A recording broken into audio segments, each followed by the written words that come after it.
ਸਤਿ ਸ੍ਰੀ ਅਕਾਲ। ਤੁਸੀਂ ਲੋਕਰਾਣ ਚੈਨਲ ਪੰਜਾਬੀ ਦੇਖ ਰਹੇ ਹੋ। ਸਿੱਧੇ ਸਵਾਲ ਪ੍ਰੋਗਰਾਮ ਚ ਮੇਰੇ ਨਾਲ ਸਿਆਸੀ ਮਾਹਰ ਪ੍ਰੋਫੈਸਰ ਮਨਜੀਤ ਸਿੰਘ ਮੌਜੂਦ ਨੇ। ਗੱਲਬਾਤ ਕਿਸਾਨੀ ਅੰਦੋਲਨ ਤੇ ਸਰਕਾਰ ਦੀ ਮਨਸ਼ਾ ਦੇ ਬਾਰੇ। ਇੱਕ ਚਿੱਠੀ ਲਿਖੀ ਗਈ ਹੈ, ਉਸ ਚਿੱਠੀ ਨੂੰ ਲੈ ਕੇ ਵੀ ਕੁਝ ਮਨਮੁਟਾਵ ਕਿਸਾਨਾਂ ਦੇ ਸੁਣਨ ਨੂੰ ਮਿਲ ਰਹੇ ਨੇ। ਦੂਜੇ ਪਾਸੇ ਕਿਸਾਨਾਂ ਦੇ ਵੱਲੋਂ 6 ਮਹੀਨਿਆਂ ਨੂੰ ਲੈ ਕੇ 6 ਮਹੀਨਿਆਂ ਦੇ ਵਿੱਚ ਕੀ ਕੁਝ ਪ੍ਰਾਪਤੀਆਂ ਹੋਈਆਂ ਉਹਨੂੰ ਲੈ ਕੇ ਤਮਾਮ ਮੀਡੀਆ ਦੇ ਵਿੱਚ ਚਰਚਾ ਜਾਂ ਕਿਸਾਨਾਂ ਦੇ ਵਿੱਚ ਵੀ ਚਰਚਾ ਕਿ ਹੁਣ ਤੱਕ ਕੀ ਕੁਝ ਖੱਟਿਆ ਤੇ ਕੀ ਗਵਾਇਆ। ਇਸ ਉੱਤੇ ਅਸੀਂ ਗੱਲਬਾਤ ਕਰਾਂਗੇ। ਇਹ ਵੀ ਕਿਹਾ ਜਾ ਰਿਹਾ, ਚਰਚਾਵਾਂ ਨੇ ਕਿ ਮੋਦੀ ਸਰਕਾਰ ਦੇ 7 ਸਾਲ ਵੀ ਪੂਰੇ ਹੋਣ ਜਾ ਰਹੇ ਨੇ, ਉਹਨੂੰ ਲੈ ਕੇ ਵੀ ਸਰਕਾਰ ਜਿੱਥੇ ਇੱਕ ਪਾਸੇ ਆਪਣੀਆਂ ਪ੍ਰਾਪਤੀਆਂ ਗਿਣਾਉਣ ਦੀ ਕੋਸ਼ਿਸ਼ ਕਰੇਗੀ ਤਾਂ ਦੂਜੇ ਪਾਸੇ ਜੋ ਕੁਝ 7 ਸਾਲਾਂ ਦੇ ਵਿੱਚ ਹੋਇਆ ਉਹਦਾ ਹਿਸਾਬ ਲੋਕ ਮੰਗਣਗੇ। ਕਰੋਨਾ ਦੇ ਕਾਰਨ ਜਿਹੋ ਜਿਹੇ ਹਾਲਾਤ ਪੈਦਾ ਹੋਏ ਨੇ। ਪ੍ਰੋਫੈਸਰ ਸਵਾਗਤ ਹੈ ਤੁਹਾਡਾ ਲੋਕਰਾਣ ਚੈਨਲ ਪੰਜਾਬੀ ਤੇ। ਬਹੁਤ ਬਹੁਤ ਧੰਨਵਾਦ ਸੁਖਵਿੰਦਰ ਜੀ। ਪ੍ਰੋਫੈਸਰ ਸਾਹਿਬ, ਸਭ ਤੋਂ ਪਹਿਲਾਂ ਜਿਹੜੀ ਚਿੱਠੀ ਹੈ ਉਹਨੂੰ ਲੈ ਕੇ ਚਰਚਾ ਹੋ ਰਹੀ ਹੈ ਕਿ ਕੋਈ ਨਾ ਕੋਈ ਕਿਸਾਨਾਂ ਦੇ ਵਿੱਚ ਜਿਹੜਾ ਜਾਂ ਤਾਂ ਭਰੋਸੇ ਦੇ ਵਿੱਚ ਨਹੀਂ ਲਿਆ ਗਿਆ, ਕੁਝ ਜਥੇਬੰਦੀਆਂ ਇਹ ਤੇ ਸਵਾਲ ਚੁੱਕ ਰਹੀਆਂ ਨੇ, ਉਹਦੇ ਬਾਰੇ ਤੁਹਾਡਾ ਕੀ ਕਹਿਣਾ ਜਿਹੜੀ ਪ੍ਰਧਾਨ ਮੰਤਰੀ ਸਾਹਿਬ ਨੂੰ ਚਿੱਠੀ ਲਿਖੀ? ਮੈਂ ਸੁਖਵਿੰਦਰ ਬਿਲਕੁਲ ਇੱਥੇ ਕਲੀਅਰ ਕਰਨਾ ਚਾਹੁੰਦਾ ਆ। ਮੇਰੀ ਉਹਨਾਂ ਜਥੇਬੰਦੀਆਂ ਦੇ ਕੁਝ ਕਾਰਕੁਨਾਂ ਨਾਲ ਵੀ ਗੱਲ ਹੋਈ ਹੈ ਔਰ ਜਿਹੜੇ ਉੱਥੇ ਸੰਯੁਕਤ ਕਿਸਾਨ ਮੋਰਚੇ 'ਚ ਵੀ ਹੈ ਜਾਂ ਹੋਰ ਵੀ ਹੈਗੇ, ਤਾਂ ਉਹਨਾਂ ਨੇ ਇਹ ਗੱਲ ਕਹੀ ਹੈ ਕਿ ਸਾਨੂੰ ਚਿੱਠੀ ਲਿਖਣ ਨਾਲ ਕੋਈ ਦਿੱਕਤ ਨਹੀਂ ਹੈ। ਹੋਇਆ ਇੰਜ ਕਿ ਇਹ ਚਿੱਠੀ ਜਿਹੜੀ ਲਿਖੀ ਗਈ, ਜਿਹੜੇ 9 ਸੰਯੁਕਤ ਕਿਸਾਨ ਮੋਰਚੇ ਦੇ ਮੈਂਬਰ ਹੈਗੇ ਆ, ਜਾਣੀ ਜਿਹੜੀ ਛੋਟੀ ਟੀਮ ਆ, ਸਿਲੈਕਟਿਵ ਟੀਮ ਆ, ਉਹਨਾਂ ਨੇ ਫੈਸਲਾ ਕਰਕੇ ਚਿੱਠੀ ਲਿਖ ਦਿੱਤੀ।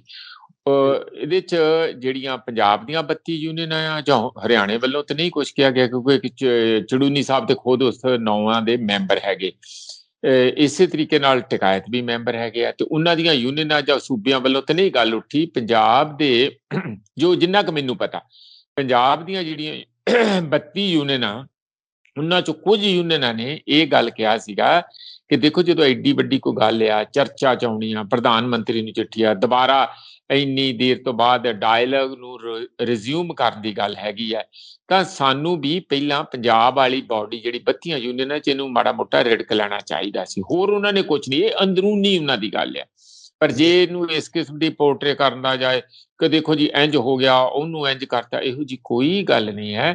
ਉਹ ਇੱਕ ਜਿਹਨੂੰ ਕਹਿੰਦੇ ਆ ਪ੍ਰੋਸੀਜਰਲ ਗੱਲ ਹੈ ਕਿ ਇਹ ਜੇ ਪ੍ਰੋਸੀਜਰ ਕੀਤਾ ਜਾਏ ਤੇ ਗਾਂ ਤੋਂ ਹੋਰ ਵੀ ਇਹਨੂੰ ਜ਼ਰੂਰੀ ਹੈ ਕਰਨਾ ਤੇ ਚੰਗਾ ਹੁੰਦਾ। ਪਰ ਉਸ ਚਿੱਠੀ ਲਿਖਣ ਤੇ ਕਿਸੇ ਨੂੰ ਕੋਈ ਇਹ ਆਬਜੈਕਸ਼ਨ ਨਹੀਂ ਹੈ ਕਿ ਚਿੱਠੀ ਕਿਉਂ ਲਿਖੀ ਹੈ। ਰਹੀ ਗੱਲ ਆ, ਮੈਂ ਹੁਣੇ ਕਿਸੇ ਜਿਹੜਾ ਬੀਜੇਪੀ ਦੇ ਪ੍ਰਵਕਤਾ ਨੂੰ ਸੁਣਦਾ ਆ ਰਿਹਾ ਸੀਗਾ, ਉਹ ਕਹਿੰਦੇ ਜੀ 9 ਯੂਨੀਅਨਾਂ ਨੇ। 9 ਯੂਨੀਅਨਾਂ ਨਹੀਂ ਹੈ, ਯੂਨੀਅਨਾਂ ਪੂਰੀਆਂ ਹੀ ਆ। ਉੱਥੇ ਅੰਦਰ ਵੀ 40 ਬੰਦੇ ਸੰਯੁਕਤ ਕਿਸਾਨ ਮੋਰਚੇ ਦੇ ਜਾਂਦੇ ਆ, ਅਲੱਗ-ਅਲੱਗ ਯੂਨੀਅਨਾਂ ਜਾਂਦੀਆਂ। ਦੇਖੋ, ਇੰਨੀ ਦੇਰ ਦਾ ਇਹ ਮੋਰਚਾ ਚੱਲਿਆ, ਉਸ ਦੇ ਵਿੱਚ ਜੇ ਕੁਝ ਕੁ ਲੀਡਰ 2-4 ਜਾਂ ਕਿਸੇ ਵੀ ਕਿਸਮ ਦੇ ਅੰਦਰ ਹੋਣ ਜਾਂ ਬਾਹਰ ਹੋਣ ਜਾਂ ਪੰਜਾਬ 'ਚ ਹੋਣ, ਜੇ ਇਹ ਸਮਝੇ ਕਿ ਉਹ ਇਸ ਆਪਣੇ ਕਿਸੇ ਵੀ ਤਰੀਕੇ ਨਾਲ ਇਸ ਮੋਰਚੇਬੰਦੀ ਨੂੰ ਕਮਜ਼ੋਰੀ ਪਾ ਸਕਦੇ, ਉਹ ਆਪ ਤੇ ਕਮਜ਼ੋਰ ਹੋ ਜਾਣਗੇ। ਕਿਉਂਕਿ ਇਹ ਲੀਡਰਾਂ ਦੇ ਕੋਲ ਸਾਰੀ ਮੂਵਮੈਂਟ ਨਹੀਂ ਹੈ, ਇਹ ਤੇ ਜਨ ਕੋਲ ਆ, ਘਰ ਕੋਲ ਆ, ਹਰ ਬੱਚੇ ਕੋਲ ਆ, ਹਰ ਗਲੀ ਮਹੱਲੇ 'ਚ ਮੂਵਮੈਂਟ ਪਹੁੰਚੀ ਹੋਈ ਆ, ਕਿਉਂਕਿ ਉਹ ਬੰਦੇ ਇਹਨੂੰ ਸਸਟੇਨ ਕਰ ਰਿਹਾ। ਇਸ ਕਰਕੇ ਜੇ ਇਸ ਕਿਸਮ ਦਾ ਕੋਈ ਪ੍ਰਭਾਵ ਦੇਣ ਦੀ ਬੀਜੇਪੀ ਵੱਲੋਂ ਕੋਸ਼ਿਸ਼ ਕੀਤੀ ਜਾਵੇ, ਦੇਖੋ ਜੀ 9 ਨੇ ਲਿਖਤੀ ਹੈ ਜੀ, 9 ਯੂਨੀਅਨਾਂ ਨੇ ਲਿਖਤੀ, ਜਿਹਨੂੰ ਯੂਨੀਅਨਾਂ ਨਹੀਂ ਹੈ, 9 ਲੀਡਰ ਹੈਗੇ ਆ ਜਿਹੜੇ ਕਿ ਸਾਰੀਆਂ ਯੂਨੀਅਨਾਂ ਨੇ ਆਪਣੀ ਵੱਲੋਂ ਪ੍ਰਵਾਨਿਤ 9 ਬੰਦੇ ਲੀਡਰ ਹੈਗੇ।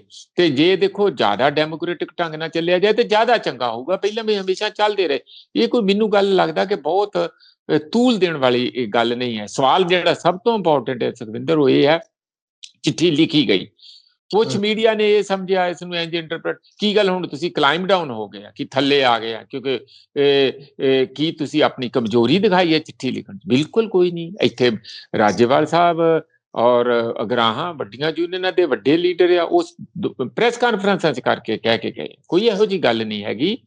ਅਸੀਂ ਚਿੱਠੀ ਲਿਖੀ ਹੈ ਇਸ ਕਰਕੇ ਕਿਉਂਕਿ ਗੌਰਮੈਂਟ ਕਿਸੇ ਕਿਸਮ ਦਾ ਡਾਇਲਾਗ ਸ਼ੁਰੂ ਹੀ ਨਹੀਂ ਕਰਨਾ ਚਾਹੁੰਦੀ। ਇਹ ਸਾਡਾ ਅਧਿਕਾਰ ਆ, ਕਿਉਂ ਨਾ ਚਿੱਠੀ ਲਿਖੀ ਹੈ ਭਾਈ। ਅਸੀਂ ਪ੍ਰੋਟੈਸਟ ਵੀ ਕਰਾਂਗੇ, ਚਿੱਠੀਆਂ ਵੀ ਲਿਖਾਂਗੇ, ਹਰ ਤਰੀਕੇ ਦੀ ਘੇਰਾਬੰਦੀ ਵੀ ਕਰਾਂਗੇ, ਹੋਰ ਗਾਂ ਦਬਾਅ ਵੀ ਪਾਵਾਂਗੇ। ਔਰ ਜੇ ਸਾਨੂੰ ਇਹ ਕਹਿਣਗੇ ਕਿ ਇਹ ਉੱਥੇ ਕਰੋਨਾ ਦੇ ਪਨੀਰੀ ਬੀਜ ਰਹੇ ਆ ਜਾਂ ਕਰੋਨਾ ਫੈਲਾ ਰਹੇ ਆ, ਉਸ ਗੱਲ ਦਾ ਵੀ ਡਟ ਕੇ ਜਵਾਬ ਦੇਵਾਂਗੇ।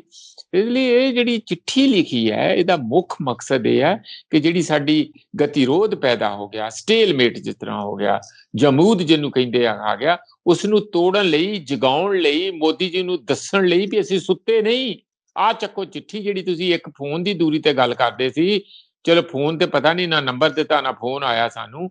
ਹੁਣ ਤੁਸੀਂ ਆਹ ਚਿੱਠੀ ਦਾ ਇਹਨੂੰ ਧਿਆਨ ਨਾਲ ਪੜ੍ਹੋ, ਔਰ ਜੇ ਤੁਸੀਂ ਕਹੋਗੇ ਕਿ ਇਸ ਚਿੱਠੀ ਦਾ ਮਤਲਬ ਇਹ ਹੈ ਕਿ ਅਸੀਂ ਕੂੜੇ 'ਚ ਸੁੱਟ ਦੇਣੀ ਆ, ਉਹ ਤੁਹਾਡੀ ਮਰਜ਼ੀ ਹੈ, ਜ਼ਰੂਰ ਸੁੱਟ ਦਿਓ ਜੀ, ਸਦਕੇ ਸੁੱਟ ਦਿਓ, ਪਰ ਲੋਕ ਤੁਹਾਨੂੰ ਕੂੜੇ 'ਚ ਸੁੱਟ ਦੇਣਗੇ। ਅੱਧੇ ਕੁ ਸੁੱਟਦੇ ਆ, ਬਾਕੀ ਬੱਚਿਆਂ ਨੂੰ ਸੁੱਟ ਦੇਣਗੇ। ਤੁਸੀਂ ਕੰਡੀਸ਼ਨਾਂ ਲਾਉਨੇ ਆ। ਤੋਮਰ ਜੀ ਦਾ ਬਿਆਨ ਆ, ਯਾਨੀ ਨਰਿੰਦਰ ਤੋਮਰ ਦਾ, ਐਗਰੀਕਲਚਰ ਮਿਨਿਸਟਰ ਦਾ, ਪਤਾ ਨਹੀਂ ਕੌਣ ਉਹਨਾਂ ਨੂੰ ਮੱਤ ਦਿੰਦਾ ਕਿ ਸਾਨੂੰ ਪਹਿਲਾਂ ਦੱਸੋ ਤੁਸੀਂ ਆ ਕੇ ਕੀ ਕਰਾਂਗੇ। ਤੁਸੀਂ ਸਾਨੂੰ ਦੱਸ ਕੇ ਤੁਰਦੇ ਹੋ, ਉੱਥੇ ਤੁਸੀਂ ਕੀ ਆ ਕੇ ਬੋਲੋਗੇ। ਯਾਨੀ ਉਲਟੀਆਂ ਸਿੱਧੀਆਂ ਗੱਲਾਂ ਨਹੀਂ ਕਰਨੀਆਂ ਚਾਹੀਦੀਆਂ। ਦੁਨੀਆ ਦੇ ਬੜੇ ਵੱਡੇ ਵੱਡੇ ਪੇਚੀਦਾ ਮਾਮਲੇ ਡਾਇਲੌਗ ਰਾਹੀਂ, ਲਗਾਤਾਰ ਮੀਟਿੰਗਾਂ ਰਾਹੀਂ ਹੱਲ ਹੁੰਦੇ ਹੈ, ਔਰ ਉਹਦੇ 'ਚ ਇੱਕ ਦੂਜੇ ਦੀ ਨਬਜ਼ ਦਾ ਪਤਾ ਚੱਲਦਾ, ਇੱਕ ਦੂਜੇ ਦੀ ਟੋਨ ਦਾ ਪਤਾ ਚੱਲਦਾ, ਕਿਉਂਕਿ ਆਫਟਰ ਆਲ ਦੋਹੀਂ ਪਾਸੇ ਸ਼ਕਤੀ ਪ੍ਰਦਰਸ਼ਨ ਹੈ। ਗੌਰਮੈਂਟ ਆਕੜੀ ਪਈ ਆ ਕਿ 3 ਕਾਨੂੰਨ ਵਾਪਸ ਲੈਣ ਤੋਂ ਇਲਾਵਾ ਕੁਛ ਵੀ ਸਾਨੂੰ ਦੱਸੋ, ਅਸੀਂ ਕਰ ਲਈਏ। ਕੁਛ ਕੀ ਕਰੋਗੇ ਤੁਸੀਂ, ਕਿਉਂ ਕਾਨੂੰਨ ਬਣਾਏ ਪਈ। ਸਵਾਲ ਪਹਿਲਾਂ ਸਭ ਤੋਂ ਇਹ ਦੱਸੋ ਵੀ ਤੁਹਾਡਾ ਜਿਹੜਾ ਪ੍ਰੀਵਿਊ ਹੀ ਨਹੀਂ ਹੈ, ਤੁਸੀਂ ਕਿਉਂ ਗਲਤ ਕਾਨੂੰਨ ਬਣਾਏ। ਫਿਰ ਤੁਸੀਂ ਧੱਕੇ ਨਾਲ ਬਾਤ ਕੀਤੇ। ਇਹ ਧੱਕੇ ਵਿਰੁੱਧ ਵੀ ਲੜਾਈ ਹੈ, ਤੁਹਾਡੀ ਹੈਂਕੜ ਵਿਰੁੱਧ ਵੀ ਲੜਾਈ ਹੈ, ਔਰ ਜਿਹੜੀ ਤੁਸੀਂ ਸਮੁੱਚੇ ਕਾਰਪੋਰੇਟਾਂ ਦੀ ਭਗਤੀ ਕਰਨੀ ਸ਼ੁਰੂ ਕੀਤੀ, ਅੰਬਾਲਾ ਮੋਦੀ ਤੇ ਅਮਿਤ ਸ਼ਾਹ ਫੜ ਕੇ ਉਹਨਾਂ ਦੀ ਭਗਤੀ ਕਰ ਰਿਹਾ, ਉਹਦੇ ਵਿਰੁੱਧ ਵੀ ਰੋਸ਼ ਹੈਗਾ। ਦੱਸੋ ਹੋਰ ਹੁਣ ਤੁਹਾਨੂੰ ਕੀ ਦੱਸੀਏ।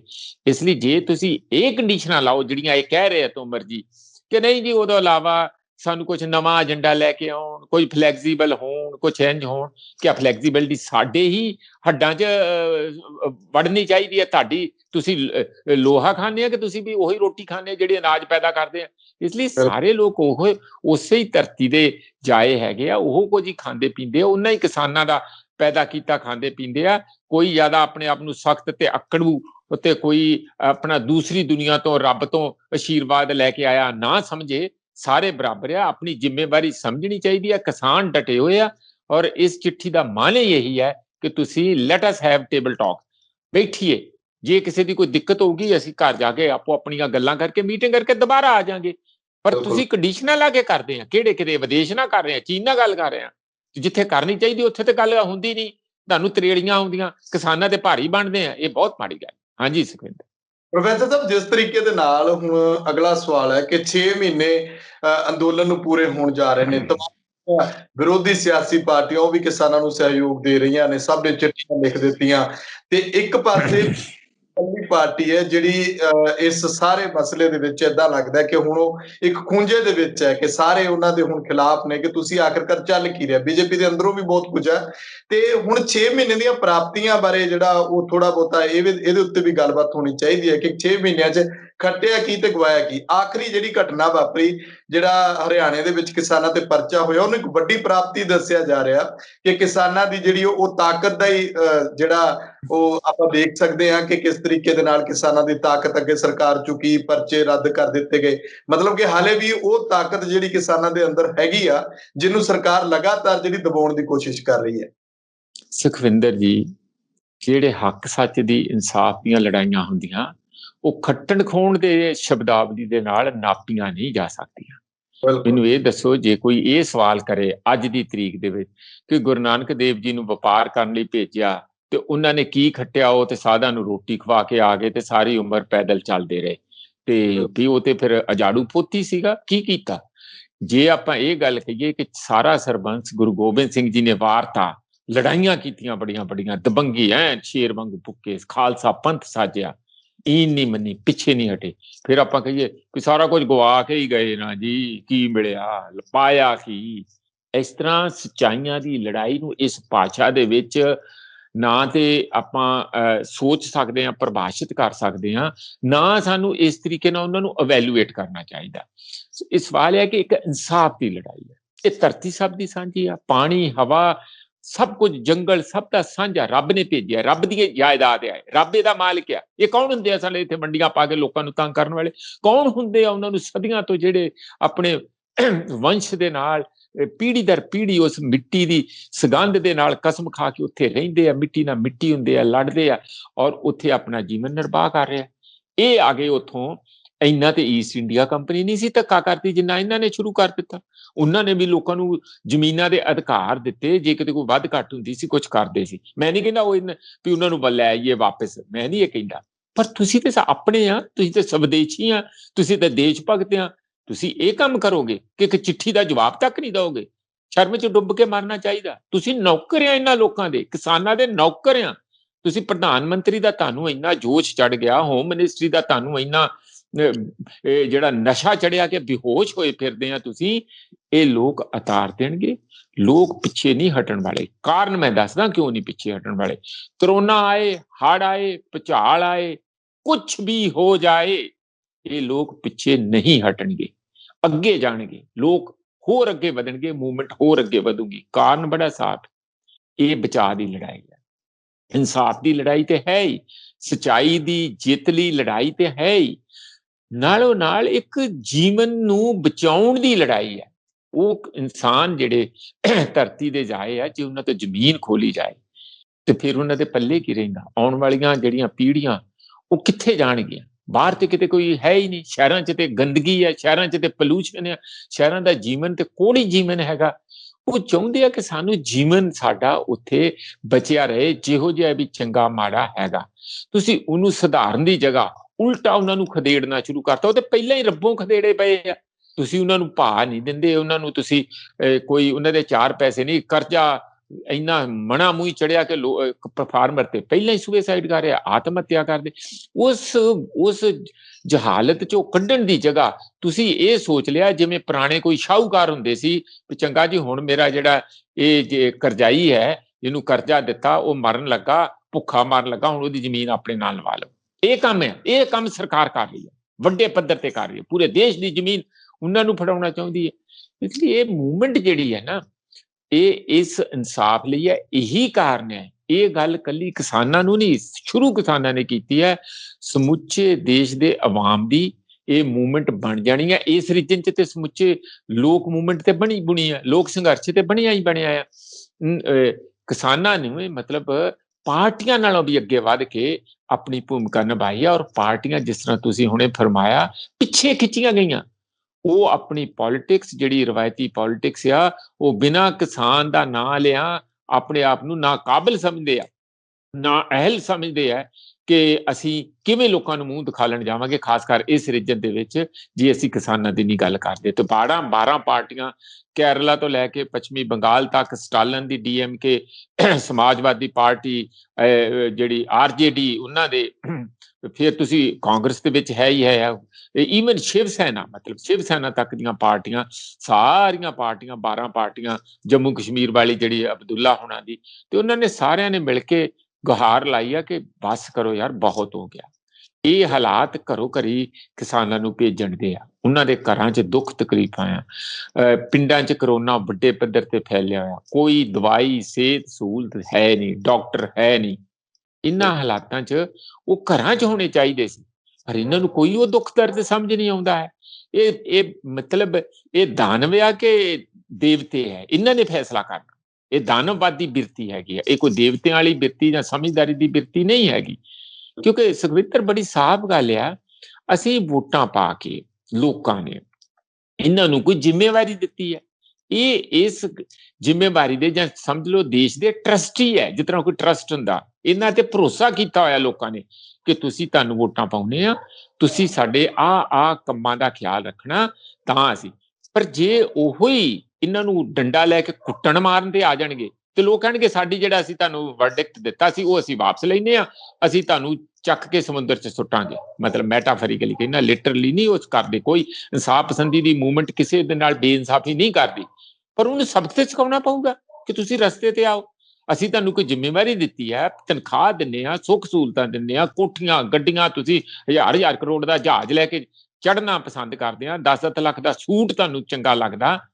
ਇਹ ਗਰੀਬਾਂ ਨੇ ਕਿਹੜਾ ਪਾਪ ਕੀਤਾ ਹੈ ਕਿ ਤੁਸੀਂ ਇਹਨਾਂ ਨੂੰ ਖਦੇੜਨਾ ਚਾਹੁੰਦੇ ਆ ਔਰ ਧੱਕੇ ਨਾਲ ਖਦੇੜਨਾ ਚਾਹੁੰਦੇ ਆ? ਇਹ ਨਹੀਂ ਆਜ਼ਾਦ ਭਾਰਤ ਵਿੱਚ ਚੱਲੂਗਾ। ਇਹ ਧਰਤੀ ਦੇ ਜਾਏ ਜਿਹੜੇ ਧਰਤੀ ਪੁੱਤਰ, ਇਹਨਾਂ ਦੀ ਆਹਟ, ਇਹਨਾਂ ਦੀ ਆਵਾਜ਼, ਇਹਨਾਂ ਦੀ ਦਬੰਗੀ, ਉਸ ਨੂੰ ਇਹ ਉਹਦੇ ਅੱਗੇ ਝੁਕਣਾ ਪਊਗਾ। ਜੇ ਤੁਸੀਂ ਮੈਨੂੰ ਪੁੱਛੋ ਮੋਟੇ ਤੌਰ ਤੇ ਕਿ 6 ਮਹੀਨਿਆਂ 'ਚ ਕੀ ਹੋਇਆ, 6 ਮਹੀਨਿਆਂ ਦੇ ਵਿੱਚ ਆਜ਼ਾਦ ਭਾਰਤ ਦੇ ਵਿੱਚ ਇਨਸਾਫ ਪਸੰਦੀ ਮੂਵਮੈਂਟ ਦਾ ਇੱਕ ਬਹੁਤ ਅਹਿਮ ਮੋੜ ਆ ਗਿਆ। ਇਹ ਪਹਿਲੀ ਵਾਰੀ ਮੈਨੂੰ ਦਿੱਤੇ, ਤੁਸੀਂ ਸਾਡੇ ਨਾਲੋਂ ਛੋਟੇ ਆ, ਮੈਨੂੰ 52 ਸਾਲ ਹੋ ਗਏ ਆ ਮੂਵਮੈਂਟਾਂ ਦੇਖਦਿਆਂ ਹੋਇਆ। ਮਤਲਬ ਅਸੀਂ ਜੰਮਦਿਆਂ ਹੀ 10ਵੀਂ ਜਮਾਤ 'ਚ ਸ਼ੁਰੂ ਕਰਤਾ ਸੀ ਤੇ 11ਵੀਂ ਵਿੱਚ ਤੇ ਫਿਰ ਪੂਰੇ ਅਸੀਂ ਐਨ ਲੀਡਰ ਬਣੇ ਹੋਏ ਸੀ ਜਦੋਂ ਅਸੀਂ ਯੂਨੀਵਰਸਿਟੀ 'ਚ ਦਾਖਲਾ ਲਿਆ। ਤਾਂ ਮੈਂ ਉਦੋਂ ਤੋਂ ਲੈ ਕੇ ਅੱਜ ਤੱਕ ਕਿਸਾਨਾਂ ਦੀਆਂ ਮੂਵਮੈਂਟਾਂ, ਕਦੋਂ BKU ਬਣੀ, ਸਾਡੇ ਸਾਹਮਣੇ ਹੀ ਬਣੀਆਂ ਸਾਰੀਆਂ। ਚੰਡੀਗੜ੍ਹ 'ਚ ਗਵਰਨਰ ਦਾ ਘਰਾਓ ਹੋਇਆ ਸੀਗਾ, ਬੜਾ ਜ਼ਬਰਦਸਤ ਘਰਾਓ ਸੀ, ਧੁੰਦ ਵੀ ਸੀ, ਸਾਰਾ ਕੁਝ। ਅਸੀਂ ਬੜੀਆਂ ਬੜੀਆਂ ਮੂਵਮੈਂਟਾਂ ਦੇਖਦੇ ਰਹੇ ਸਾਰੇ ਪਾਸੇ, ਪੰਜਾਬ ਦੀਆਂ ਹੋਰ ਵੀ, ਕਾਮਰੇਡਾਂ ਦੀਆਂ ਮੂਵਮੈਂਟਾਂ ਵੀ ਬੜੀਆਂ ਬੜੀਆਂ, ਹਰਨਾਮ ਸਿੰਘ ਚਮਕ, ਸੁਨਾਮ ਵੱਲ, ਮਾਨਸਾ ਵੱਲ, ਸਾਰਾ ਇੱਧਰ ਬੜੀਆਂ ਮੂਵਮੈਂਟਾਂ ਲੜਦੇ, ਉਹ ਸਾਰੀਆਂ ਦੇਖੀਆਂ ਹੋਈਆਂ। ਪਰ ਜੋ ਮੂਵਮੈਂਟ ਇਹ ਹੈ, ਇਹ ਇੱਕ ਅਲੱਗ ਕਿਸਮ ਦੀ ਮੂਵਮੈਂਟ ਹੈ। ਇਹਦਾ ਤਸੀਰ ਰਾਜਨੀਤਿਕ ਵੀ ਹੈ, ਇਹਦੀ ਤਸੀਰ ਮਨੁੱਖਵਾਦੀ ਵੀ ਹੈ, ਇਹਦੀ ਤਸੀਰ ਇੱਕ ਨਵੀਂ ਕਿਸਮ ਦੀ ਤਨਜ਼ੀਮ ਦੇਣੀ, ਨਵੀਂ ਕਿਸਮ ਦੀ ਸੋਚ ਦੇਣੀ, ਨਵੀਂ ਕਿਸਮ ਦੀ ਡਾਇਰੈਕਸ਼ਨ ਤੇ ਸੇਧ ਦੇਣੀ, ਇਹਦੇ ਵਿੱਚ ਬਹੁਤ ਕੁਛ ਹੈ। ਔਰ ਮੈਂ ਇਹ ਕਹਿੰਦਾ ਕਿ ਇੱਕ ਨਵੇਂ ਫਲਸਫੇ ਦੇ ਨਾਲ ਖੜਨਾ, ਕਿ ਦੇਖੋ ਆਪਣੇ ਕੋਲ ਕੁਛ ਹੋਵੇ ਨਾ ਹੋਵੇ, ਦੂਜੇ ਦਾ ਥੋੜਾ ਫਾਇਦਾ ਕਰੋ, ਦੂਜੇ ਦਾ ਕੁਛ ਸਹਾਰਾ ਬਣੋ। ਤੇ ਇਹ ਜਿਹੜੀ ਸਿੱਖੀ ਦੇ ਵਿੱਚ ਹਮੇਸ਼ਾ ਮੱਤ ਦਿੱਤੀ ਗਈ ਸੀ, ਸਾਨੂੰ ਇੱਕ ਮਾਰਗ ਤੇ ਚੱਲਣ ਲਈ ਕਿਹਾ ਗਿਆ ਸੀ, ਉਸ ਦਾ ਇੱਕ ਪ੍ਰੈਕਟੀਕਲ ਉੱਥੇ ਤਜਰਬਾ, ਇੱਕ ਨਮੂਨਾ ਉੱਥੇ ਪੇਸ਼ ਹੈ। ਇਹ ਛੋਟੀਆਂ ਗੱਲਾਂ ਹੈ, ਜਿਹੜਾ ਸਾਡੇ ਹੱਥੋਂ ਵਿਰਸਾ ਖੁੱਸਦਾ ਜਾ ਰਿਹਾ ਸੀ, ਕਿਸਾਨਾਂ ਨੇ ਉਸ ਵਿਰਸੇ ਨੂੰ ਲਿਆ ਕੇ ਲੋਕਾਂ ਦੇ ਵਿੱਚ ਪ੍ਰਤੱਖ ਕਰਤਾ, ਉਸ ਨੂੰ ਦੁਬਾਰਾ ਉਹਦੇ ਪੈਰ ਜਮਾਤੇ, ਉਹਨੂੰ ਮਜ਼ਬੂਤ ਕੀਤਾ ਤੇ ਸਾਰੀ ਦੁਨੀਆ ਨੂੰ ਦਿਖਾਤਾ ਕਿ ਕਿਸਾਨ ਕੀ ਹੁੰਦਾ ਔਰ ਪੰਜਾਬੀ ਕਿਸਾਨ ਕੀ ਹੁੰਦਾ। ਉਹਦੇ ਵਿੱਚ ਉਹ ਵੀ ਦਿਖਾ। ਤੁਸੀਂ ਦੇਖੋ, ਮੈਂ ਨਹੀਂ ਕਿਤੇ ਵੰਡੀ ਨਹੀਂ ਪਾ ਕੇ ਕਹਿ ਰਿਹਾ, ਪਰ ਤੁਹਾਨੂੰ ਪਤਾ ਹੀ ਆ ਕਿ ਸ਼ੁਰੂਆਤ ਪੰਜਾਬੀਆਂ ਨੇ ਇਸ ਗੱਲ ਤੇ ਕੀਤੀ, ਔਰ ਸਾਰੇ ਕਹਿੰਦੇ ਵੀ, ਹਰਿਆਣੇ ਵਾਲੇ ਵੀਰ ਵੀ ਕਹਿੰਦੇ ਤੁਸੀਂ ਸਾਡੇ ਵੱਡੇ ਭਰਾ ਸੀ, ਛੋਟੇ ਭਰਾ। ਹਾਲਾਂਕਿ ਅਸੀਂ ਕਹਿੰਦੇ ਕਿ ਨਹੀਂ, ਅਸੀਂ ਜੁੜਵੇਂ ਭਰਾ ਆ, ਕੋਈ ਵੱਡਾ ਛੋਟਾ ਨਹੀਂ ਹੁੰਦਾ, ਸਾਡੇ ਮਨ 'ਚ ਇਹ ਨਹੀਂ ਹੈਗਾ ਕੋਈ। ਪਰ ਇਸ ਮੂਵਮੈਂਟ ਦੀ ਦੇਣ ਹੈ ਕਿ ਲੋਕਾਂ ਦੇ ਵਿੱਚ ਐਡੀ ਵੱਡੀ ਦੇਸ਼ ਅੰਦਰ ਰਾਜਨੀਤਿਕ ਚੇਤਨਾ ਪੈਦਾ ਕਰਤੀ ਹੈ ਕਿ ਲੋਟੂ ਟਾਣਾ ਪੁਰਾਣੇ ਤਰੀਕਿਆਂ ਨਾਲ ਸਾਰੀਆਂ ਰਵਾਇਤੀ ਪਾਰਟੀਆਂ ਹੁਣ ਰਾਜ ਨਹੀਂ ਕਰ ਪਾਉਣਗੀਆਂ। ਬਾਰ-ਬਾਰ ਝੂਠ ਫਰੇਬ ਨਾਲ ਵੱਡੇ ਵੱਡੇ ਆਪਣੇ ਚੋਣ ਮਨੋਰਥ ਪੱਤਰ, ਗਪੌੜ ਸੰਖ ਛੱਡ ਕੇ ਲੋਕਾਂ ਤੋਂ ਵੋਟਾਂ ਨਹੀਂ ਲੈ ਸਕਣਗੀਆਂ। ਜੇ ਲੈ ਕੇ ਗੱਪਾਂ ਮਾਰ ਕੇ ਧੋਖਾਧੜੀ ਨਾਲ ਆ ਜਾਣਗੇ, ਲੋਕ ਇਹਨਾਂ ਨੂੰ 5 ਸਾਲ ਕੱਟਣ ਨਹੀਂ ਦੇਣਗੇ। ਇੱਕ ਤੇ ਇਸ ਕਰਕੇ ਕਿਉਂਕਿ ਰਾਜਨੀਤਿਕ ਚੇਤਨਾ ਆਈ ਹੈ, ਔਰ ਦੂਸਰਾ ਮੈਂ ਇਹ ਵੀ ਦੱਸ ਦਿਆਂ ਕਿ ਦੇਸ਼ ਦੀ ਅਰਥ ਵਿਵਸਥਾ ਇੰਨੀ ਚਰਮਰਾ ਗਈ ਹੈ, ਇੰਨੀ ਖਸਤਾ ਹਾਲਤ ਹੋ ਚੁੱਕੀ ਹੈ, ਕਿਸੇ ਦੇ ਵੱਸ ਦੀ ਗੱਲ ਨਹੀਂ। ਮੋਦੀ ਦੀ ਬੜੀ ਚੰਗੀ ਕਿਸਮਤ ਹੋਊਗੀ ਜੇ ਚੁੱਪ ਕਰਕੇ ਜਲਦੀ ਨਾ ਛੱਡ ਕੇ ਕਿਸੇ ਪਾਸੇ ਭੱਜੇ, ਭਾਵੇਂ ਉਹ ਜਹਾਜ਼ ਨਾਲ ਹੀ ਲੈ ਜੇ, ਕੋਈ ਗੱਲ ਨਹੀਂ, 1000 ਕਰੋੜ ਇੰਡੀਆ ਦੀ ਕੋਈ ਏਡੀ ਬਹੁਤੀ ਵੱਡੀ ਗੱਲ ਨਹੀਂ ਹੁੰਦੀ, ਕਿਤੇ ਬਾਹਰ ਚਲੇ ਜੇ, ਟਰੰਪ ਦੇ ਗੁਆਂਢ 'ਚ ਜਾ ਕੇ ਡੇਰਾ ਲਾ ਲੇ। ਪਰ ਜੇ ਕਹੂ ਕਿ ਮੈਂ ਇਸ ਤਰੀਕੇ ਨਾਲ ਰਾਜ ਕਰ ਲੂੰਗਾ, ਇਹਦੀ ਬਹੁਤ ਦੁਰਗਤ ਹੋਣੀ ਆ। ਕਾਰਨ ਕੀ, ਇਹਨੂੰ ਪਤਾ ਹੀ ਨਹੀਂ ਕੁਝ ਦੇਸ਼ ਨੂੰ ਚਲਾਉਣਾ ਕਿਵੇਂ ਆ।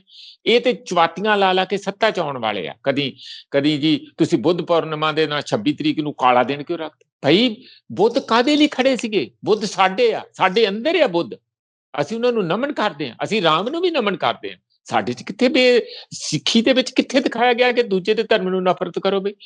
ਪਰ ਬੁੱਧ ਜਾਤੀਵਾਦ ਦੇ ਵਿਰੁੱਧ ਉਹਨਾਂ ਨੇ ਕਿੰਨੀ ਵੱਡੀ ਲੜਾਈ ਦਿੱਤੀ ਹੈ, ਨਫ਼ਰਤ ਦੇ ਵਿਰੁੱਧ ਲੜਾਈ ਦਿੱਤੀ ਹੈ। ਉਹਨਾਂ ਨੇ ਜਿੰਨੇ ਵੀ ਭਰਮ ਭਲੇਖੇ ਤੇ ਪਖੰਡਵਾਦ ਦੇ ਵਿਰੁੱਧ ਲੜਾਈ ਦਿੱਤੀ ਹੈ। ਉਹ ਕਹਿੰਦੇ ਸਾਡੇ ਅੰਦਰ ਰੱਬ ਹੈਗਾ, ਰੱਬ ਕੋਈ ਬਾਹਰ ਉੱਪਰ ਬੈਠਾ ਨਹੀਂ, ਐਵੇਂ ਘੰਟੀਆਂ ਨਾ ਵਜਾਈ ਜਾਓ। ਇਹ ਸਾਡੇ ਲਈ ਇਹ ਇੱਕ ਬੜਾ ਵੱਡਾ ਆ। ਅਸੀਂ ਕੋਈ ਬੁੱਧ ਦੇ ਵਿਰੁੱਧ ਪ੍ਰੋਟੈਸਟ ਕਰ ਰਹੇ ਹਾਂ। ਸਾਨੂੰ ਖੁਸ਼ੀ ਹੈ ਕਿ ਉਸ ਵੱਡੇ ਇਨਸਾਨ ਦੇ ਜਨਮ ਦਿਨ ਦੇ ਉੱਤੇ 26 ਤਰੀਕ ਨੂੰ ਲੋਕ ਆਪਣੇ ਹੱਕ ਹਕੂਕ ਲਈ ਪ੍ਰੋਟੈਸਟ ਕਰ ਰਹੇ ਆ। ਕਿਹੜਾ ਕਨਫਲਿਕਟ ਹੈ ਜਿਹੜਾ ਬੀਜੇਪੀ ਬਾਰ-ਬਾਰ ਉਹਨਾਂ ਦੇ ਸਪੋਕਸਮੈਨ ਕਹਿ ਰਿਹਾ ਪਾੜਾ ਪਾਉਣ ਲਈ? ਜਾਨੀ ਦਲਿਤ, ਕਿਉਂਕਿ ਬਹੁਤ ਸਾਰੇ ਕਨਵਰਟਡ ਬੁੱਧਿਸਟ ਹੈਗੇ ਆ, ਤੁਸੀਂ ਉਹਨਾਂ ਨਾਲ ਤੋੜਨਾ ਚਾਹੁੰਦੇ ਆ, ਕਦੀ ਚੀਫ ਮਿਨਿਸਟਰ ਬਣਾਉਂਦੇ ਆ, ਕਦੀ ਕੁਛ। ਕਿੱਥੇ ਤੁਸੀਂ ਦਲਿਤਾਂ ਦਾ ਕੀਤਾ? ਦਲਿਤ ਪੈਦਾ ਕਿਹਨੇ ਕੀਤੇ? ਸਾਨੂੰ ਇਹ ਦੱਸਣ। ਦਲਿਤ ਇਸੇ ਹੀ ਮਨੂਵਾਦੀ ਸੋਚ, ਇਹਨਾਂ ਦੇ ਫਲਸਫੇ ਨੇ, ਇਹਨਾਂ ਨੇ ਹੀ ਪੈਦਾ ਕੀਤੇ ਆ। ਬੀਜੇਪੀ ਵਰਗੇ, RSS ਵਰਗੇ ਲੋਕਾਂ ਨੇ ਪੈਦਾ ਕੀਤੇ ਆ। ਅਸੀਂ ਤੇ ਦਲਿਤਾਂ ਨੂੰ ਕਹਿੰਦੇ ਹੀ ਨਹੀਂ। ਦਲਿਤ ਸਾਡਾ ਕਹਿਣਾ ਹੀ ਸਾਡਾ ਮੂੰਹ ਟੁੱਟ ਜੇ ਸਹੀ, ਅਸੀਂ ਸਾਨੂੰ ਤੇ ਚੰਗਾ ਹੀ ਨਹੀਂ ਲੱਗਦਾ।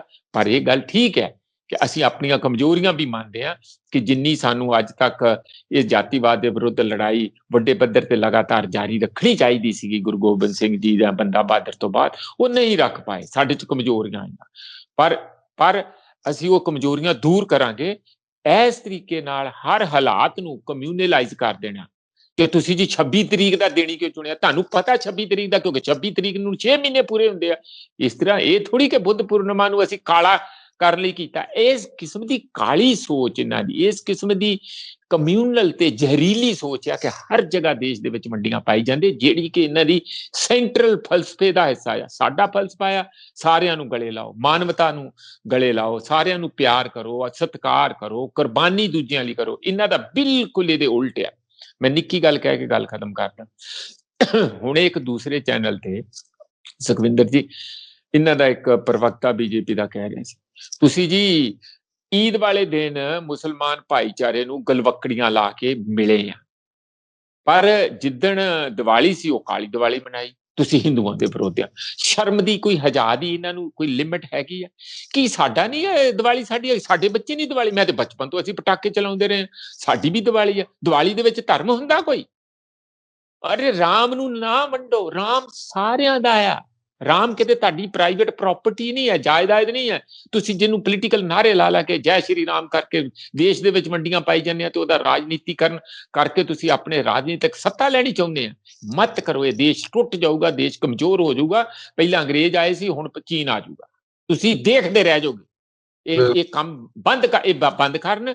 ਉਹਨਾਂ ਨੇ ਇਹ ਕਿਹਾ ਇੱਕ ਵਾਰੀ ਨਹੀਂ, ਕਈ ਵਾਰੀ ਕਿਹਾ। ਫਿਰ ਮੈਨੂੰ ਵੀ ਕਿ ਇੱਕ ਹੋਰ ਵੀ ਸਾਡੇ ਕਾਂਗਰਸ ਦੇ ਪ੍ਰਵਕਤਾ ਸਾਨੂੰ ਕਹਿਣਾ ਪਿਆ, ਸੁਖਵਿੰਦਰ, ਇਸ ਤਰ੍ਹਾਂ ਸਾਡੇ ਸ੍ਰੀ ਗੁਰੂ ਗ੍ਰੰਥ ਸਾਹਿਬ 'ਚ ਰਾਮ ਜੀ ਦਾ ਬਾਰ-ਬਾਰ ਨਾਂ ਆਉਂਦਾ। ਅੱਲਾ ਹੋਏ, ਰਹੀਮ ਹੋਏ, ਰਾਮ ਹੋਏ, ਰੱਬ ਹੋਏ, ਕੀ ਫਰਕ ਪੈਂਦਾ? ਅਲੱਗ-ਅਲੱਗ ਨਾਂ ਆ, ਇੱਕੋ ਸ਼ਕਤੀ ਦੇ ਨਾਂ ਆ। ਅਸੀਂ ਸਾਰੇ ਉਹਨਾਂ ਦੇ ਹੀ ਜਾਏ ਆ, ਅਸੀਂ ਸਾਰੇ ਭੈਣ ਭਰਾ ਆ। ਤੁਸੀਂ ਬਾਰ-ਬਾਰ ਕਦੀ ਉਹਦਾ ਧਰਮ ਤੇ ਉਹਦਾ ਫੈਸਟੀਵਲ ਤੇ ਉਹਦਾ ਕੀ? ਪੰਜਾਬ ਦੇ ਅੰਦਰ ਮੁਸਲਮਾਨ ਭਾਈਚਾਰਾ ਦੀਵਾਲੀ ਨਹੀਂ ਸੀ ਮਨਾਉਂਦਾ? ਸਾਡੇ ਘਰਾਂ ਚ ਆਉਂਦੇ ਸੀ, ਮਠਿਆਈਆਂ ਲੈਂਦੇ। ਕੀ ਅਸੀਂ ਈਦ ਤੇ ਨਹੀਂ ਸੀ ਜਾਂਦੇ ਸੀ? ਤੇ ਫਿਰ ਕਿਹੜੀਆਂ ਵੰਡੀਆਂ ਵਾਲੀ ਗੱਲ ਆ? ਅਸੀਂ ਦੀਵਾਲੀ ਵੀ ਮਨਾਉਂਦੇ ਸੀ। ਇਸ ਲਈ ਇਸ ਤਰੀਕੇ ਨਾਲ ਧਰਮਾਂ ਦੇ ਨਾਲ ਫੈਸਟੀਵਲਸ ਨੂੰ ਜੋੜ ਦੇਣਾ, ਲੋਕਾਂ ਦੀਆਂ ਖੁਸ਼ੀਆਂ 'ਚ ਤੁਸੀਂ ਗਮੀਆਂ ਤੇ ਨਫ਼ਰਤਾਂ ਪਾ ਦੇਣੀਆਂ, ਇਹ ਬਾਜ਼ ਆਉਣਾ ਚਾਹੀਦਾ। ਔਰ ਕਿਸਾਨ ਦੀ ਮੂਵਮੈਂਟ ਹੈ, ਮੈਂ ਪਰਾਂ ਦੂਰ ਨਹੀਂ ਜਾਂਦਾ, ਉਹਨਾਂ ਨੇ ਉਹ ਸਾਰੇ ਵਿਰਸੇ ਨੂੰ, ਜਿਹੜਾ ਮਾਨਵਵਾਦੀ ਵਿਰਸਾ, ਉੱਥੇ ਇਹ ਚਿੱਤਰ ਕੇ ਰੱਖਤਾ, ਉਹਦਾ ਮਜ਼ਬੂਤ ਕਿਲਾ ਬਣਾਇਆ। ਆਪਾਂ ਨੂੰ ਇਹਨੂੰ ਅੱਗੇ ਤੋਰਨ ਦੀ ਲੋੜ ਹੈ। ਹਾਂਜੀ ਸੁਖਵਿੰਦਰ। ਬਿਲਕੁਲ। ਵੈਸੇ ਤਾਂ ਮੇਰਾ ਆਖਰੀ ਸਵਾਲ ਹੈ, ਥੋੜਾ ਇਹਦੇ ਬਾਰੇ ਦੱਸੋ ਕਿ 7 ਸਾਲ ਜਿਹੜੇ ਨੇ 2014 ਤੋਂ ਲੈ ਕੇ 21 ਤੱਕ ਬੀਜੇਪੀ ਦੇ ਹੋਣ ਵਾਲੇ ਨੇ ਦੇਸ਼ ਦੇ ਵਿੱਚ ਰਾਜ ਕਰਦੇ ਆ, ਇਹਨੂੰ ਕਿੱਦਾਂ ਦੇਖਦੇ ਹੋ? ਇਹ ਤਾਂ 7 ਸਾਲਾਂ ਦੀਆਂ ਪ੍ਰਾਪਤੀਆਂ ਗਿਣਾਉਣਗੇ ਕਿ ਅਸੀਂ ਆਹ ਕੁਝ ਕੀਤਾ। ਦੇਖੋ, ਮੈਂ ਤੇ ਇਹੀ ਕਹੂੰਗਾ ਕਿ ਪ੍ਰਾਪਤੀਆਂ ਤੇ ਮੈਨੂੰ ਨਹੀਂ ਸਮਝ ਆਉਂਦੀਆਂ, ਪਰ ਜਿਹੜੀਆਂ ਇਹ ਆਪ ਹੀ ਦੱਸ ਦੇਣ ਸਾਡੇ ਦੇਸ਼ ਦੀ ਘਰੇਲੂ ਉਤਪਾਦਨ, ਜਿਹਨੂੰ ਗ੍ਰੋਸ GDP ਕਹਿੰਦੇ ਆ, ਉਹ ਕਿੰਨੀ ਸੀ ਜਿੱਦਣ ਇਹ 2014 ਚ ਆਏ ਸੀ। ਤੇ ਅੱਜ ਜਿਹੜੀ ਪਿਛਲੇ ਸਾਲ GDP ਸੀ ਉਹ ਧਰਤੀ ਚ ਵੜ ਗਈ ਸੀ, ਜਾਨੀ ਨੈਗੇਟਿਵ ਸੀ 7.7%। ਹੁਣ ਇਹਨਾਂ ਨੂੰ ਕਹਿ ਰਹੇ ਸੀ ਕਿ ਉਹ ਪਹਿਲਾਂ ਆਈ 12%, ਫਿਰ ਕਹਿੰਦੇ 11%। ਮੈਨੂੰ ਲੱਗਦਾ ਐਤਕੀ ਵੀ ਸ਼ਾਇਦ ਜੇ ਮਾੜੀ ਮੋਟੀ 1-2% ਭਾਵੇਂ ਹੋ ਜੇ, ਨਹੀਂ ਤੇ ਬੜੀ ਮੁਸ਼ਕਲ ਹਾਲਤ ਹੈ। ਬਹੁਤ ਵੱਡੇ ਇੰਪਲਾਇਮੈਂਟ, ਸਾਰੇ ਦੇਸ਼ ਦੀ ਅਰਥ ਵਿਵਸਥਾ ਤਬਾਹ ਕਰਤੀ। ਰਿਜ਼ਰਵ ਬੈਂਕ ਆਫ ਇੰਡੀਆ ਦੇ ਵਿੱਚੋਂ 2,33,000 ਕਰੋੜ ਰੁਪਈਆ ਪਹਿਲਾਂ ਕੱਢ ਕੇ ਕਾਰਪੋਰੇਟਾਂ ਨੂੰ ਵੰਡਤਾ। ਹੁਣ ਫੇਰ 99,000 ਕਰੋੜ, ਮਤਲਬ ਆਲਮੋਸਟ 1 ਲੱਖ ਕਰੋੜ ਰੁਪਈਆ ਤੁਸੀਂ ਫੇਰ ਉਹਦੀ ਬਾਂਹ ਮਰੋੜ ਕੇ ਲੈ ਲਿਆ। ਰਿਜ਼ਰਵ ਬੈਂਕ ਫੇਲ ਹੋ ਗਈ ਤੇ ਸਾਰੇ ਦੇਸ਼ ਦੀ ਕਰੰਸੀ ਫੇਲ ਹੋ ਜੂਗੀ, ਤੇ ਰਾਤੋਂ ਰਾਤ ਸਾਡੇ ਜਿਹੜੇ ਪੈਸੇ ਆ ਉਹ ਕਾਗਜ਼ ਬਣ ਜਾਣਗੇ। ਉਹਨੂੰ ਤੀਲ ਫੂਕਣੀ ਵੀ ਉਹਨੂੰ ਮਹਿੰਗੀ ਪੈ ਜਾਊਗੀ। ਇਹ ਲੈਟਿਨ ਅਮਰੀਕਾ 'ਚ ਹੋਇਆ ਸੀ ਇੱਕ ਵਾਰੀ। ਇਸ ਤਰੀਕੇ ਨਾਲ ਸਾਡੀ ਅਰਥ ਵਿਵਸਥਾ ਦਾ ਸੱਤਿਆਨਾਸ਼ ਕਰ ਦਿੱਤਾ। ਇਹਨਾਂ ਨੂੰ ਸਿਰਫ 2-4 ਬੰਦੇ ਦੇਸ਼ 'ਚ ਦਿਖਦੇ, ਪੂਰਾ ਦੇਸ਼ ਨਹੀਂ ਦਿਖਦਾ। ਇਹ ਦੂਸਰੀ ਗੱਲ, ਨੋਟਬੰਦੀ ਨੇ ਤਬਾਹੀ ਕੀਤੀ, ਬੜੇ ਵੱਡੇ ਪੱਧਰ ਤੇ ਕੀਤੀ। GST ਡਿਸਕ੍ਰਿਮੀਨੇਟਰੀ ਹੈ, ਉਹ ਗਰੀਬ ਉਹਦੇ 'ਚ ਰਗੜਿਆ ਗਿਆ। ਔਰ ਲਾਸਟ ਜਿਹੜਾ ਹੁਣ ਸਾਡਾ ਕਰੋਨਾ ਦੇ ਦੌਰਾਨ ਤੇ ਸਿਰੇ ਹੀ ਗੱਲ ਲਾਤੀ ਕਿ ਕਿਸੇ ਕਿਸਮ ਦੀ ਬਿਨਾਂ ਤਿਆਰੀ ਤੋਂ ਯੂਨਾਈਟਿਡ ਨੇਸ਼ਨ ਦੇ ਵਿੱਚ ਜਾ ਕੇ ਆਪਣੀਆਂ ਪਿੱਠਾਂ ਮੋਦੀ ਜੀ ਥੱਪ ਪਾਉਂਦੇ ਰਹੇ। ਉਹ ਦੇਖੋ, ਤੁਹਾਨੂੰ ਕੀ ਪਤਾ, ਬੱਲੇ ਬੱਲੇ ਮੈਂ ਕਰਾਤੀ ਆ। ਪਹਿਲੀ ਵੇਵ ਦੀ ਗੱਲ ਹੈਗੀ। ਅਸੀਂ ਤੇ ਐਡਾ ਵੱਡਾ ਦੇਸ਼ ਆ, ਸਾਨੂੰ ਕਹਿੰਦੇ ਸੀ ਆਹ ਹੋ ਜੂ, ਕੁਛ ਨਹੀਂ ਹੁੰਦਾ ਸਾਨੂੰ। ਅਸੀਂ ਉੱਥੇ ਗਾਂ ਨੂੰ ਕਹਿਤਾ ਕਿ ਗੋਬਰ ਜਰਾ ਜ਼ਿਆਦਾ ਦਿਆ ਕਰ, ਤੇ ਗਊ ਮੂਤਰ ਦੇ ਰਾਮਦੇਵ ਨੂੰ ਕਹਿਤਾ ਕਿ ਤੁਸੀਂ ਬੜੀਆਂ ਬੜੀਆਂ ਬੋਤਲਾਂ ਭਰ ਕੇ ਵੰਡਿਆ ਕਰੋ, ਹੈ ਨਾ, ਤੇ ਉਹਦੀ ਮਾਲਸ਼ ਵੀ ਕਰਿਆ ਕਰੋ, ਕਰੋਨਾ ਨਹੀਂ ਲੱਗਦਾ। ਗਾਂ ਦਾ ਗੋਬਰ ਮਲ ਕੇ ਬਹਿ ਗਏ। ਕੋਰੋਨਲ ਜਾਨੀ ਮਿਨਿਸਟਰ ਜਾ ਕੇ ਉਹਦੇ ਜਿਹੜੀ ਝੂਠੀ ਦਵਾਈ ਆ ਉਹ ਵੰਡੀ ਫਿਰਦੇ। ਇਹੋ ਜਿਹਾ ਤੁਸੀਂ ਦੇਸ਼ ਚਲਾਓਗੇ? ਤੁਸੀਂ ਸਾਇੰਟੀਫਿਕ ਟੈਂਪਰ ਖਤਮ ਕਰਨਾ ਚਾਹੁੰਦੇ ਆ। ਔਰ ਦੇਸ਼ ਦੇ ਵਿੱਚ ਜਿੰਨੀਆਂ ਵੰਡੀਆਂ ਇਹ ਪਾ ਰਹੇ ਆ, ਕਦੀ ਦੇਸ਼ 'ਚ ਇੰਨੀਆਂ ਵੰਡੀਆਂ ਨੇ ਪੱਛਮੀ ਬੰਗਾਲ 'ਚ ਉਹ ਅਸੀਂ ਦੇਖ ਕੇ ਆਏ। ਪੂਰੇ ਦੇਸ਼ 'ਚ ਇਸ ਲਈ ਜੇ ਦੇਸ਼ ਨੂੰ ਬਚਾਉਣਾ ਤੇ ਇਹਨਾਂ ਨੂੰ 7 ਸਾਲ ਹੀ ਬਹੁਤ ਆ, ਰੱਬ 8ਵਾਂ ਸਾਲ ਨਾ ਦੇਵੇ ਤੇ ਚੰਗੀ ਗੱਲ ਆ।